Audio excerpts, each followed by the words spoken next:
Alright, we should be live. Ooh, wow. Alright, there we go. Was not expecting my voice to be so muffled there. Alright, so we're back. We're working on Indoraptor. He is. So we're narrowing his list down. We got him down to 169 cards last time. So we need to cut 109 cards still to get his non-land cards down to the right ratio for deck building. So I didn't stream this yesterday. We did a draft, maybe two, and then I think it was just the one. I think I did one um Thursday and one yesterday for the new well, not new, the updated cube on Magic Arena. Let's refresh my mind on what we have still on the list.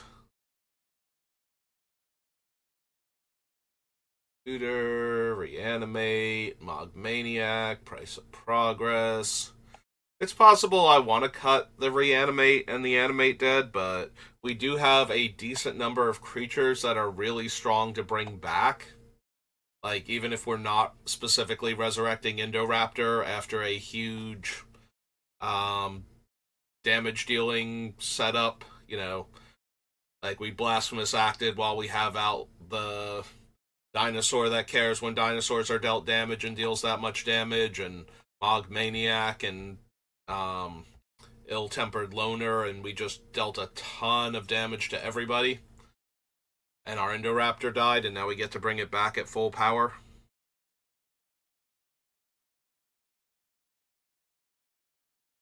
But we also have a decent number of big, scary haste creatures we could bring back after clearing the board with a Starve Extinction or something. That being said, I don't know that we need that sort of thing.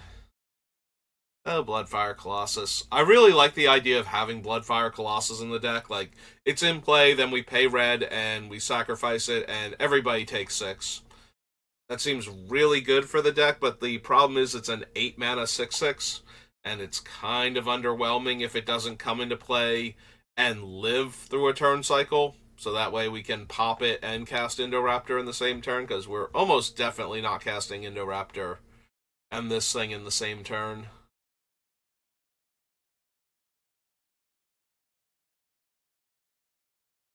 Lightning Greaves, Sad Robot, Cranial Plating, Kodama's Reach, Grave Robber, Elder, Hop, Detsku, Coal Hauler,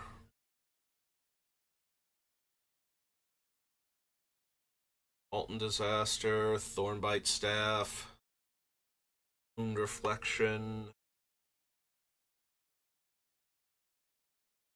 Stinger, Daya, Basilisk Collar,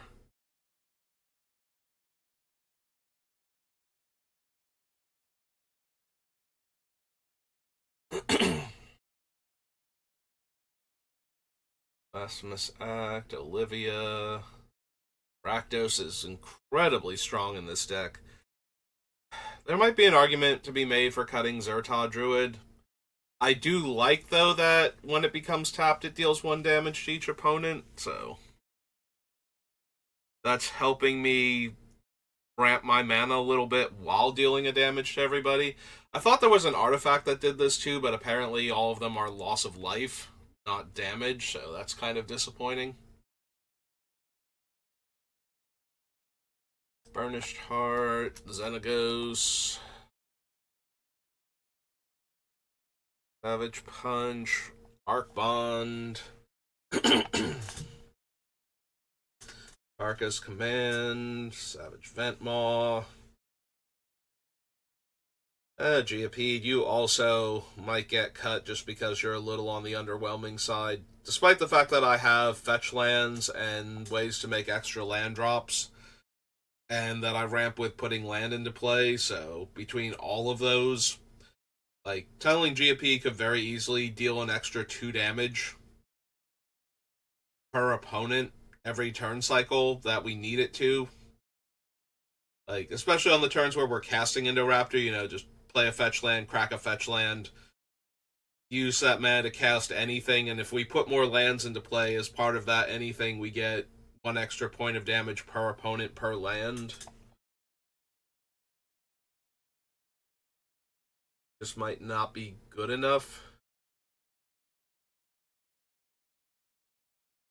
Raptors, Ripjaw Raptor, Savage Stomp, Star of Extinction.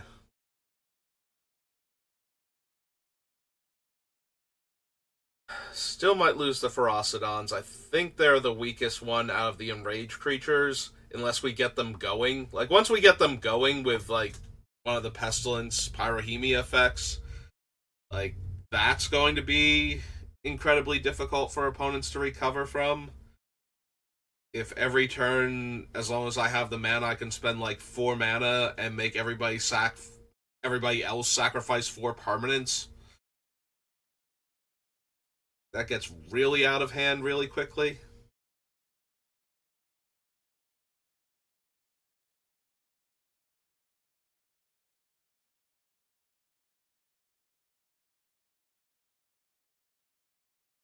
Problem is, it's only in that type of scenario where this thing is really good. Like, Indoraptor, if we deal damage to him at all, he tends to have a large impact, or at least force the player that he chooses to lose, specifically a non-token creature, which can still be good enough. Like, Indoraptor, if it's triggering like once every turn or so, or once every turn cycle, is still kind of dangerous. Ferocidons is kind of whatever a lot of the time. Like, oh no, they have to lose any permanent, so random tokens that they have, extra lands if they don't need them, things they wanted to die anyway. Like, all of those things are very easy to feed to the Ferocidons.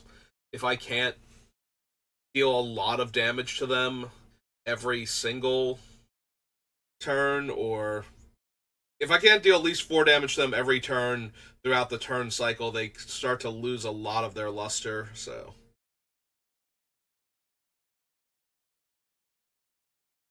That being said, they are just fine when I can do that. Like, that's actually a pretty brutal thing to have access to, and our deck is set up to be able to do that. So, I don't necessarily want to get rid of them just yet. But I keep coming back to them. It's like, okay, under the right circumstances, they're amazing. How often am I actually going to have the right circumstances for them specifically?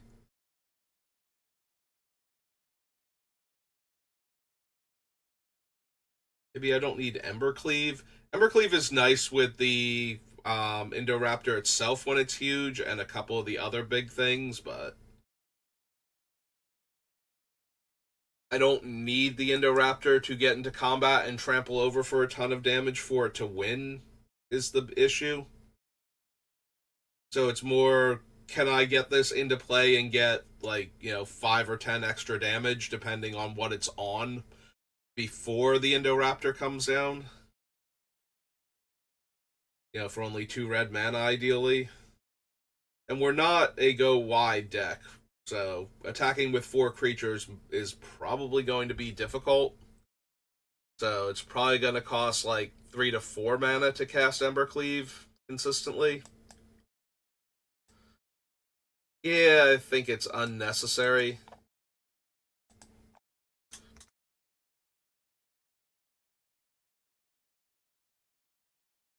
Murderous Rider, Sir Conrad, Great Henge. Shadow Spear is fine. I think the Basilisk Collar is a lot better, considering we have Thornbite Staff and Sharpshooter in the deck. So giving our creatures lifelink by itself is not that impressive. Being able to take away Indestructible and Hexproof, though, so that we can actually kill the things, especially Indestructible. Hexproof is less of an issue, but the way the deck is set up, it does not really deal with indestructible creatures. I don't think any of our stuff actually exiles. As far as creature kill goes, we do have some artifact exiling, but that's it. So we can't really deal with like Ulamog, for example, if he comes down. Like no amount of dealing tons of damage to him is going to help us.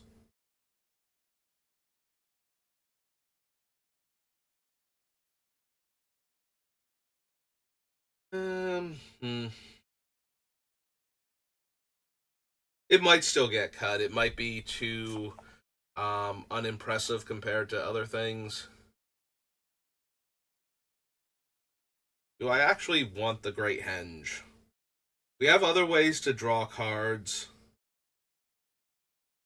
The Great Henge does increase the power of creatures, though, so the Indoraptor gets an extra counter when we cast him. We get to draw a card. It's probably too good to take out just for the extra card draw it gives. Even if I'm not going to be a go wide deck, if I'm drawing an extra card every turn that I draw a creature, that's probably good enough.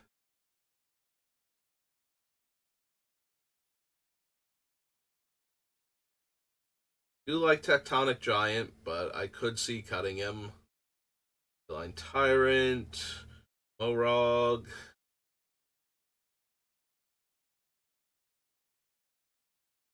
We might be able to cut Vorinclex. Vorinclex was another one of the in here just to put more counters on things. And since we cut a bunch of those, we can cut Vorinclex also.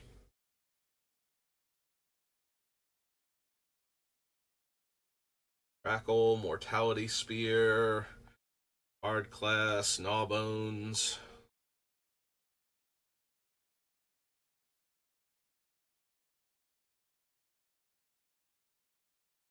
Ink, Fable.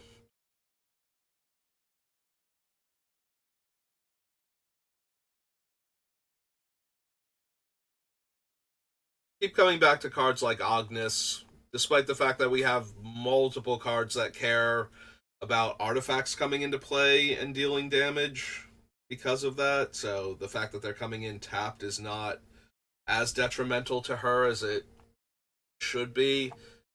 And then I do want to keep the Facebreaker if we're going to have all that extra treasure, just so that way I have other options.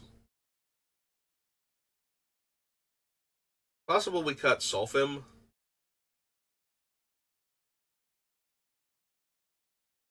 Like, I have a lot of ways to deal non-combat damage to an opponent or their permanents, but that doesn't mean all of my things are non-combat based. Doubling the power on the Indoraptor is so tempting that I don't really feel like I can cut Zopendrill or Unnatural Growth.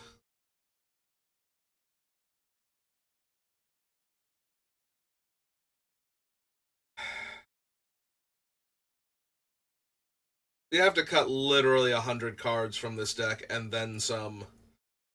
So, all these cards that I really want to have stay in here because they work with other things, it's like, how long do we have before I get to the part where all of these need to be cut because I have room for none of them? Type of thing. Like, I'm imagining these scenarios where I put all of these artifacts into play at the same time and they deal a ton of damage, but we might actually get to the part where we can't run any of them because none of them are individually good enough, and just cutting that entire sub theme would allow us to focus more on the Indoraptor and it fighting things and getting dealt damage than all of the extra damage that, casting a spell that puts 10 treasure into play and then that deals, 10 damage to each of our opponents, and then we can tap the treasures and deal like a grand total of 5 more damage after that. Like, all of that's a lot of damage and that's great, but it's not the main focus of the deck is to do all of this. That's true. It's not the main focus of the deck to do all of this. Maybe that's the problem. We have too many things that are like, well, if all of these cards come together, they help the Indoraptor, but they need to all come together. So maybe that's the biggest problem, is that we have all of these cards that need to be working in concert with each other in order for Indoraptor to get huge. And I'm starting to think that maybe that's a sub-theme we don't need now. Like, that is what's holding the deck back, is I'm trying too hard to do all of these things together to get Indoraptor huge when I only need a handful of cards. So if we were to cut the treasure makers, we would be getting rid of cranial plating, because that's in here for the extra treasure it would make. Or for the extra treasure we would make, allowing us to have tons of artifacts in play to deal extra damage. So, drop that. We can drop Doubling Season at that point, because its thing is that it can double Indoraptor's power, but also it can double the number of treasures I make. So we get a bunch of extra triggers that way. We might wind up cutting Molten Disaster because I'm running out of extra mana to work with, but we'll wait on that until I see what we have left after doing this, because I think this is where we're at now. 4 Slag Storm. None of these are treasure-based or care about artifacts coming in. Gonna go Savage Punch. Tunneling GP, Torch of Defiance. So Reckless Fireweaver would go, because it's in here to deal damage because of the treasures coming in. Neheb, Ranging Raptor. No. Brass's Bounty, yes.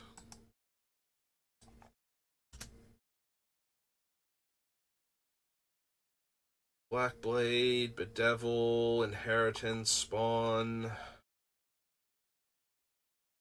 These care about treasure.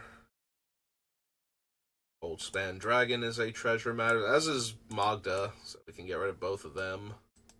Oh, but if I'm doing this, I need to know how many cards I'm cutting, so I don't want them grouped together. Like that, otherwise I might lose count.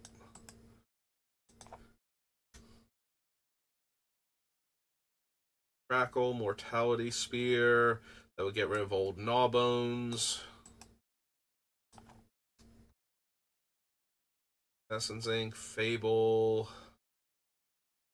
Fable might be able to go. We'll have to see. Like, treasure is only one aspect of it, so. Agnes, get rid of Facebreaker, because we're getting rid of all the treasures. Sarenth Great Worm for its artifact production. That's its main reason for being on here. Get rid of any of those. Curse of the Werefox, Rowan. Axonal, like, we're losing a bunch of the 1 damage things.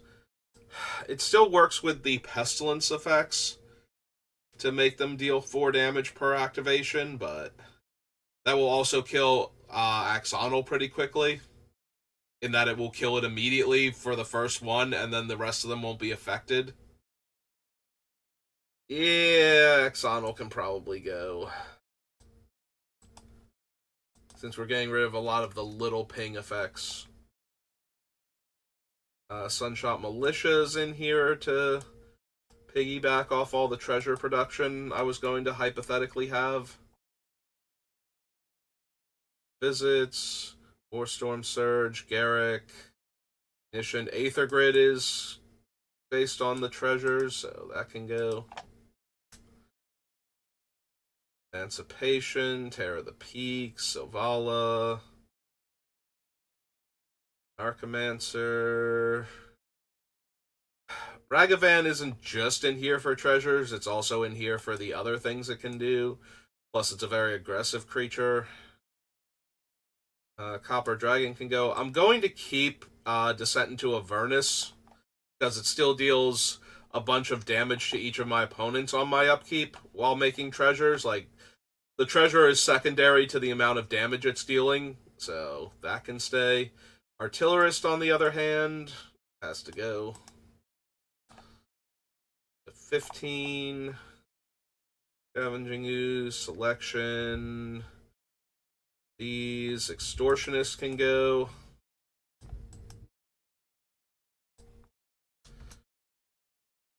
Collecting SWAT. Lash. The Reaver Cleaver goes.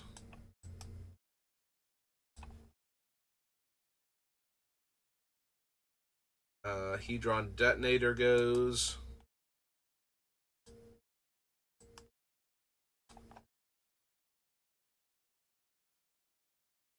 Costs X less based on the most artifacts a single player controls when it deals combat damage to a player.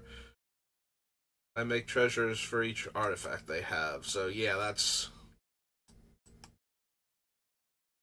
also in here for the extra treasures it makes. Noble, Naeth, Creeping Bloodsucker, Anti-Blight, Gar. Oh man, we almost cut 20 cards by cutting all of the Treasure Matters things. So we can get rid of this down here because we're not using it for mana anymore. Same with Magda and Goldspan. Oh, did I miss Bootlegger Stash? I think I missed Bootlegger Stash on the main thing. So we did hit 20 then. Alright, so just have to remember the stash.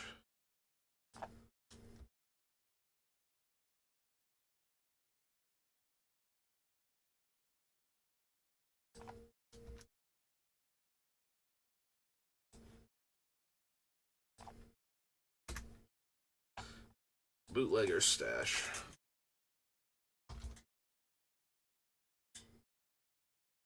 Yep.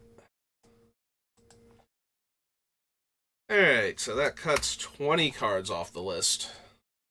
Which is a shame, but this is basically a completely different deck with this sub-theme here of all of these treasure makers, plus punishing my opponent for me making all of these treasures, so...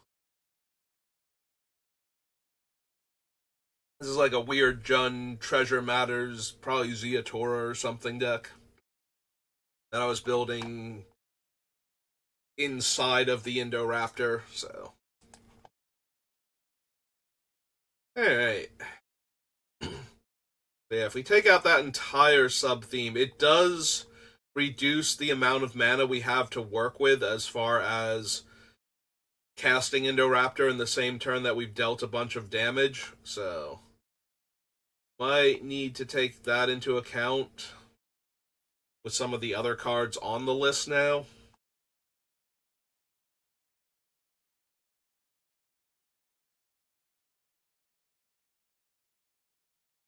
There's Hull Breach, Colossus. Like, the Colossus is looking worse and worse the more of this I do. I already have Blasphemous Act and Starve Extinction, so pretty sure we can take out the Colossus at this point.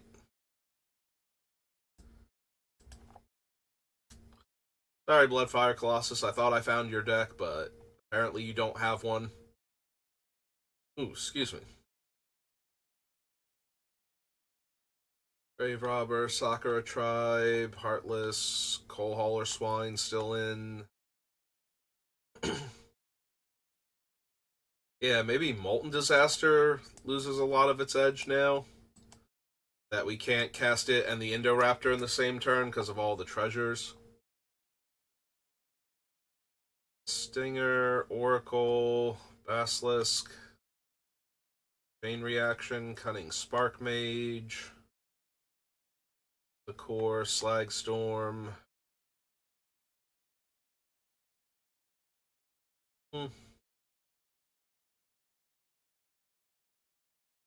Yeah, I'm debating if we need the cards like Slag Storm anymore. Like, I either want to deal damage to the Indoraptor itself without killing all of my little guys, or I want to deal a ton of damage all at once. And Slagstorm isn't really either of those. It does let me deal 6 to 9 damage based on the number of opponents we're likely to have for 3 mana. So that's not terrible.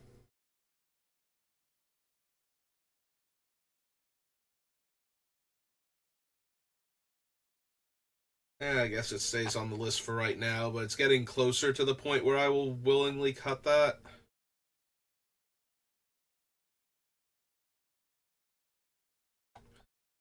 Yeah, Zerta Druid seems underwhelming, all things considered.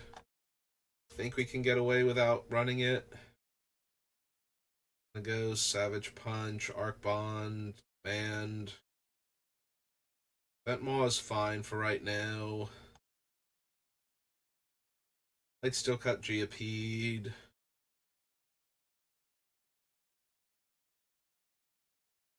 Uncrown, Polyraptor, Ferocidons, Blackblade, Inheritance.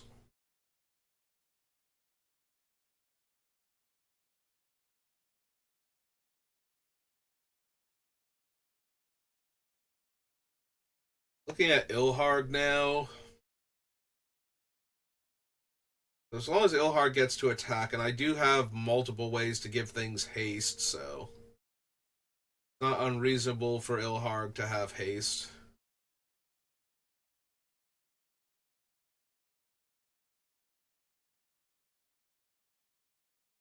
Therefore, get to put in another creature. Yeah, I think it's too good having Ilharg when I can give him haste consistently. So Crackle at this point is more of a finisher than a way to get Indoraptor a ton of counters. And I also don't have the ability to suddenly have 10 or 15 extra mana the way I would if I included the Treasure Makers. I think Crackle can go. For the same basic reason we're cutting Molten Disaster. It's better than Molten Disaster in this deck, but I still don't think that makes it good enough. We'll have to check and see how many legends I have as we get closer. If I cut enough of them, we have to cut Bard class.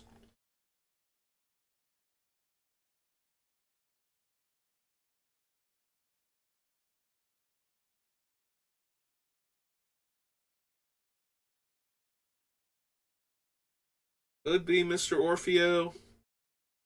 The thing is, I don't have to attack with the thing I want to have double the power, so if Indoraptor's attacks are bad, for whatever reason, somebody can kill an attacking creature, I can still attack with something I care less about, but double Indoraptor's power, so that way it's more relevant when I'm trying to do the thing.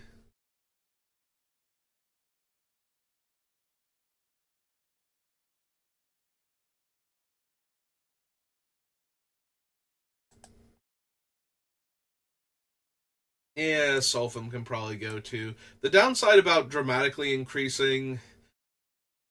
Although Sulfum is only to an opponent, so he wouldn't take the extra damage from Pyrohemia and Pestilence and whatnot, so... Maybe that makes him worth keeping, but he's probably going to get killed by City on Fire being in play or something, so... Just tripling the damage straight up.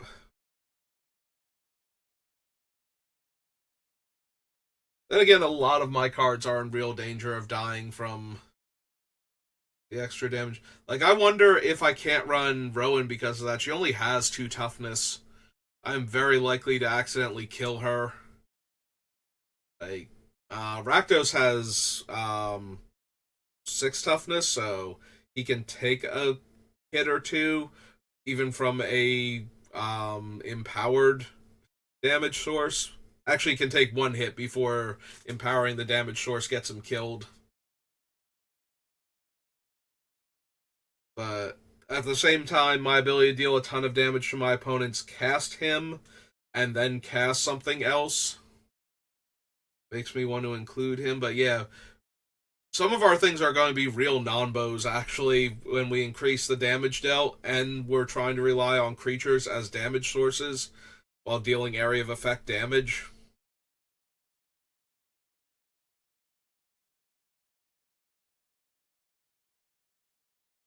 Ugh. Yeah, I might be trying too hard to have my cake and eat it too in that regard. Like, either we need to increase the amount of damage that the effects are dealing, or we need to not increase the amount of damage they're dealing and then have them be able to damage my things over and over again. The problem is that some of the things are as small as like one toughness creatures that I want to have in play, and I only have two ways to make them indestructible. So it might become an issue that I can't make my creatures indestructible.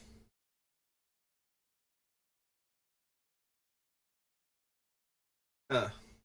Alright, real quick. Let's head over. We'll use Scryfall because it'll be easier to do it the way I want it to. So we're black, red, green commander, and I'm looking for the word indestructible.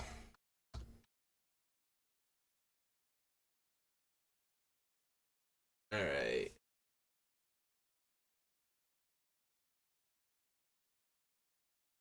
Death Touch and indestructible.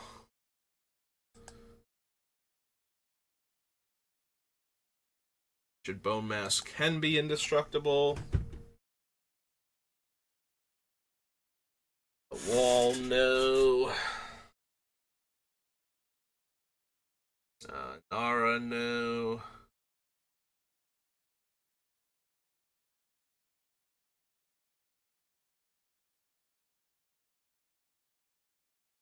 Death Touch and indestructible.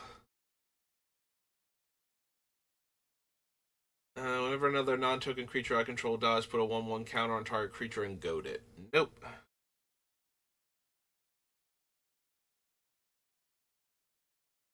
No. That takes away indestructible. Bond 2 is indestructible. Brash Taunter.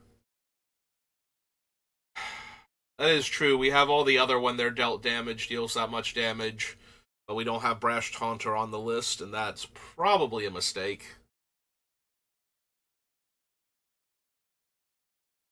No. No.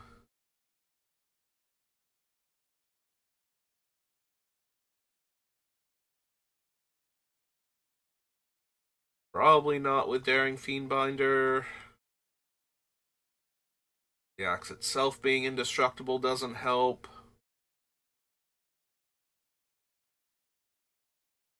Only Dark Steel Plate, which is already on the list, is helping with the whole indestructible thing.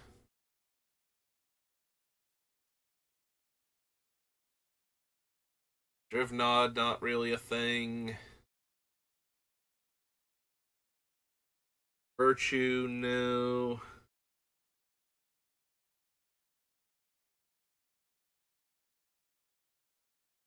Oh, she's the, like,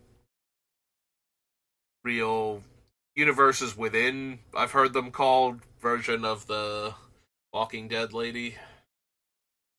Erebos not really helping, whereas Titan, Atali's indestructible on the other side, and we already decided not to run Atali.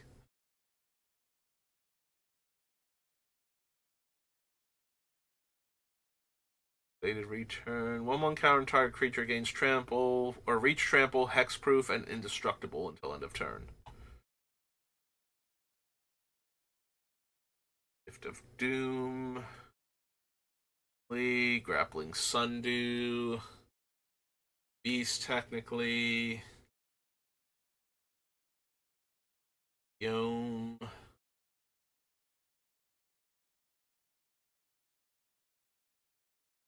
Hammer gives indestructible, but it's 4 to equip. Heroic Intervention.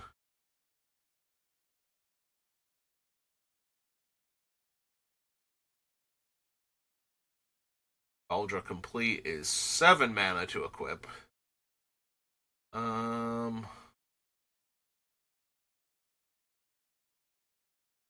That makes the lands into indestructible creatures. That's not helping.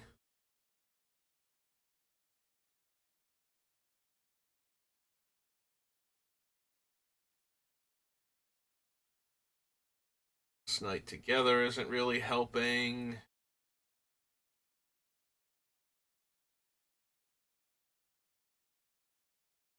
Shield on Doctor Who Dogman isn't super helping.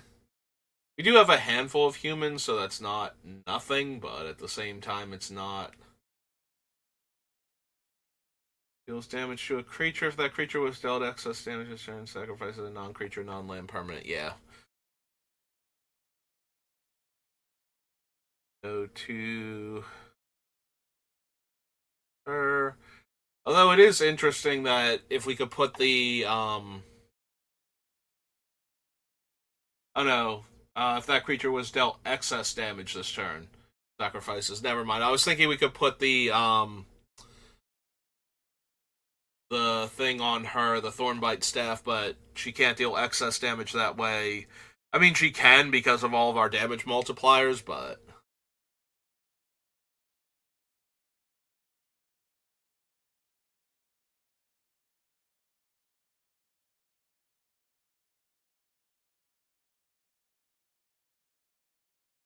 it's indestructible until end of turn.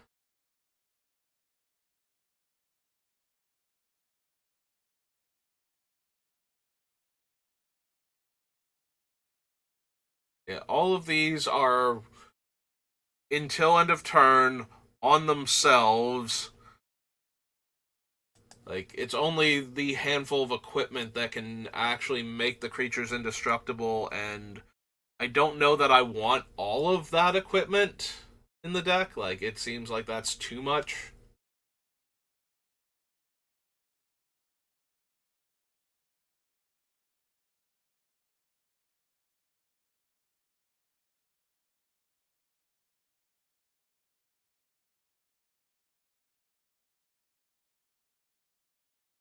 Yeah, we could add in things like the Shield of Cauldra or Nizone's Hammer, but that's not super helpful here. Like, they're so expensive to equip. There you go. We'll just add in the Soul of New Phyrexia. I'm not sure I'm entirely joking about that. Like, being able to pay 5 to have all of my stuff be indestructible and then activate all of my things. But that's nearly impossible to cast like a Star of Extinction and this thing in the same turn. This is purely for when I have like 9 or 10 mana in play. I mean, technically 6, but I don't want to do it with just 6 mana out. I want to have enough where we can activate, like. So, giving the 1 toughness creatures indestructible will always be helpful, but I want to be able to give, like, Thrashing Wumpus indestructible and activate him all 3 times or more in a single turn with something like this. Like, I want to be able to put my other larger creatures at risk, and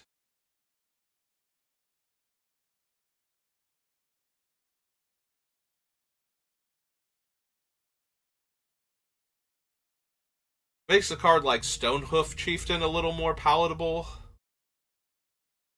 Being able to, like, give this thing haste so that way it can attack. So that way I'm not paying 8 mana for an 8/8 that just sits there and gets Swords to Plowshares immediately. Within the turn cycle. Obviously, it's probably going to get Swords anyway, but any of the other more expensive exile effects or sorcery speed ones, at least we're dodging those. For we get to attack with this thing first, and then if it lives, then we get to do the cool thing where we attack with our little creatures, and then they're indestructible, and then we start activating our effects.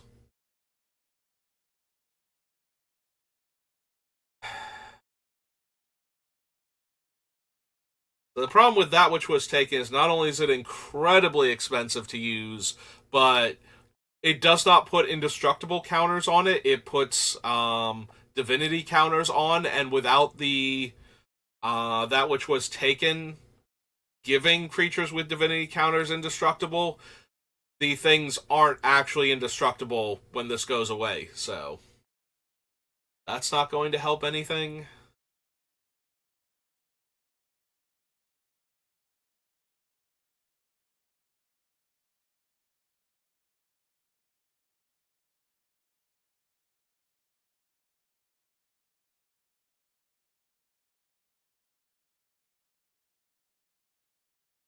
Yeah, I don't think. Right, we're almost out of stuff. The ability to do it, yeah.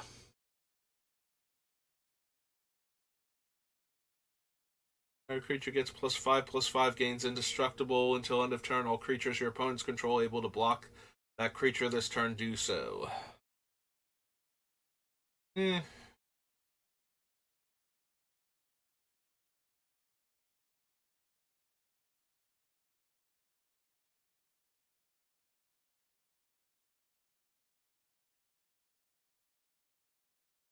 Yeah, none of those are really what I'm looking for. Like, we really need the little guys to not drop dead automatically if they show up, and then I top deck like a Pestilence or a um, Pyrohemia or something. But it's really hard to protect like the little pinger guys from this type of thing, which I want to be able to do because I want to be able to use them with Indoraptor. But this might be a case of I just have to not cast them until I'm ready to do the thing. That might be where we're at.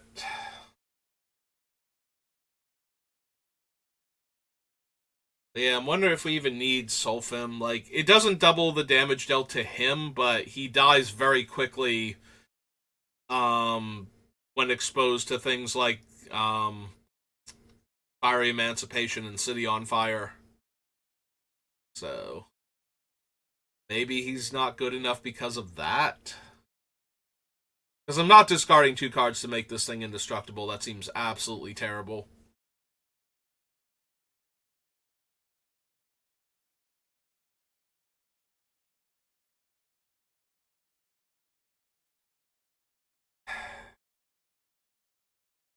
Yeah, I'm starting to think more and more I don't want Sulfim because of that. Just because he will die all on his own to my other effects. Like, he's not making it worse for himself, but the other things are making it bad enough that he will probably just die anyway if the deck is working properly.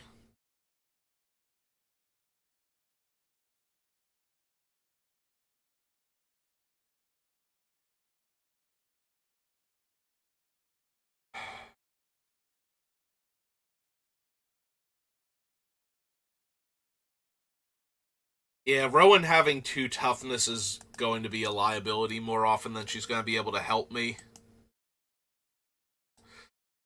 Too many of my stuff that will damage me will also damage her and therefore kill her. So,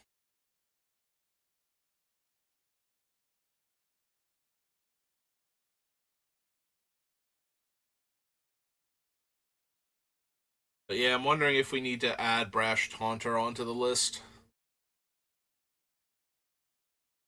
I'll consider it, but first I want to get it a lot closer to a proper like 60 spells, 40 lands, and then we'll decide if I can make room in the deck or um for another creature that has indestructible and likes to be dealt damage, which is probably worth having at this point. I don't think Stuffy Doll is worth it because it can only affect one player. And I do love Stuffy Doll. It's literally one of my all-time favorite Magic cards. When I saw that they had actually printed that in Time Spiral, I was like, this is the greatest thing ever, and I love him.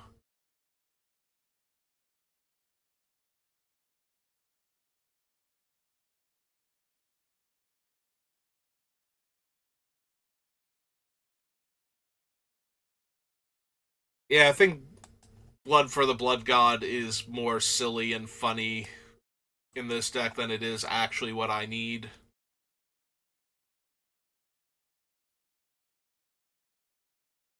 Though dealing triple 8 damage to each opponent is probably lethal. And it's not like it's going to cost 11 mana. It's going to cost like 7 or something a lot of the time, or even less. Like, if I can actually just get to the part where Indoraptor is triggering constantly, eventually this will get to where it's lethal regardless of what they're doing to not be dead here. So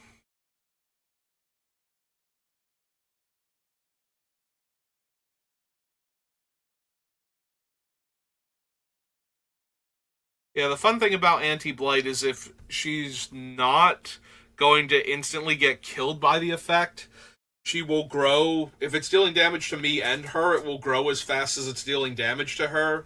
So technically, it shouldn't outstrip her ability to survive it.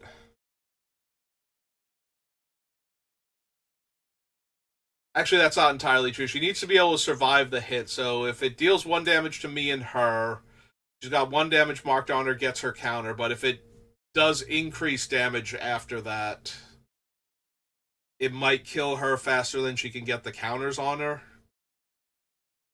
Like, she will die immediately if I have any of the damage increasers out and she takes the hit. So. And most of my stuff that deals damage to me does deal damage to the creatures also, with only a couple exceptions. Because I did cut some of the ones that just dealt damage to all players. So we only have, like, Price of Progress, Acidic Soil, and Slag Storm, I think, are the main ones.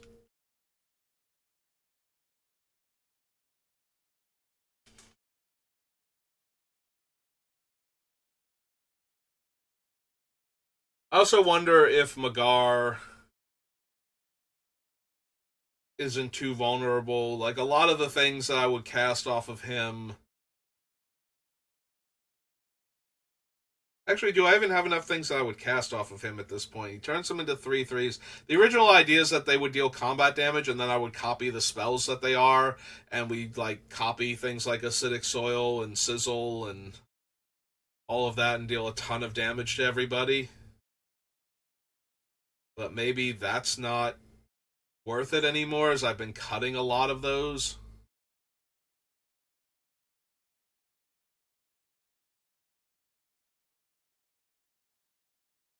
Also, it's 3/3s, them being able to copy fight effects aren't that impressive, and they have to have dealt combat damage, so the ones that give buffs, which is most of them, their buffs won't matter because they'll have worn off by the next time they get to deal damage. Other than letting them survive and actually fight a creature bigger than them.